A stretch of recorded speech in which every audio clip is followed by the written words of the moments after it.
கொஞ்ச நாளாக வீடெல்லாம் க்ளீன் பண்ணிகிட்ருக்கேன், ரீஅரேஞ்ச் பண்ணிகிட்ருக்கேன்னு நான் சொல்லிட்டு இருந்தேன். இது வந்து எங்கள் வீட்டில் இருக்கிற 3வது ரூமு, அதாவது ஒரு குட்டி ரூமு. என் பையனுக்காக இது ரெடி பண்ணியிருந்தோம். யூஸ்வலாக படிக்கிறதுக்கு ஹால் யூஸ் பண்ணிப்பான், தூங்குறதுக்கு எங்களோட வந்துடுவான். பட் அவனோட திங்ஸ் எல்லாமே நாங்கள் இதில் தான் வச்சிருப்போம். ஸோ அவனுக்காக இந்த ரூமை ரெடி பண்ணிடலாம் அப்படின்னு சொல்லிட்டு ஆல்ரெடி +1 வந்துட்டாரு. இந்த ரூம் பொறுத்த வரைக்கும் ஒரு சிங்கிள் ஆள் வந்து இருக்கலாம், அந்த மாதிரி தான் நாங்கள் ரெடி பண்ணி வச்சிருந்தோம். ஆனால் இதில் வந்து கபோர்ட்ஸ் எதுவுமே நாங்கள் வந்து வைக்கல அப்போதைக்கு. அப்புறம் பார்த்துக்கலாம்னு விட்டாச்சு.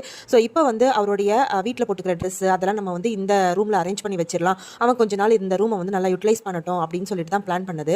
ஸோ அதுக்காக தான் ரொம்ப பட்ஜெட்டில் இடிக்காமல் சிம்பிளாக ஒரு கபோர்ட் மாதிரி நம்ம வந்து வாங்கிக்கலாம் அப்படின்னு சொல்லிட்டு அமேசானில் இதை நான் ஆர்டர் போட்டிருந்தேன். அதில் பார்க்கும்போது நல்ல மெரூன் கலரில் பார்க்க ரொம்ப அட்ராக்டிவாக இருந்தது. ஆனால் ஆர்டர் போட்டு வந்தது என்னமோ கிரே கலரில். இது கூடவே ஒரு பேம்ப்ளெட் மாதிரி கொடுத்துருக்காங்க. அதில் இது எப்படி வந்து அசம்பிள் பண்ணணும் அப்படின்றது இருக்கு. இது வந்து வுட்டோ ஸ்டீலோ கிடையாதுங்க. இது வந்து நல்ல ஒரு ஹெவி பிளாஸ்டிக். ஸ்ட்ராங்காக இருக்கான்னு சொல்லணும்னு கேட்டிங்கன்னா அந்த அளவுக்கு ஸ்ட்ராங் கிடையாது. பட் நம்ம வந்து ரொம்ப ஃபேரான ஒரு யூஸ்க்கு வச்சுக்கலாம்.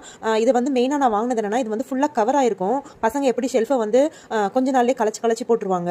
நம்மளும் டெய்லியெல்லாம் அடுக்க முடியாது. ஸோ இது ஒரு கவர் பண்ணுற மாதிரி வரும். அதுக்காகவே இதை பார்த்து நான் வாங்கினது.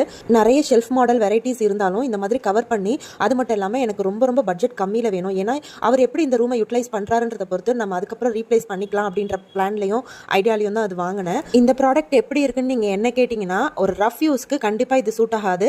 ரொம்ப லைட்டாக ரொம்ப ரொம்ப பொறுமையாக ஹேண்டில் பண்ணுவாங்கன்னா கண்டிப்பாக இதை நீங்கள் யூஸ் பண்ணலாம். தேவைப்பட்டால் லிங்க்னு கமெண்ட் பண்ணுங்கள், நான் உங்களுக்கு லிங்க் சென்ட் பண்ணுறேன். பாய்.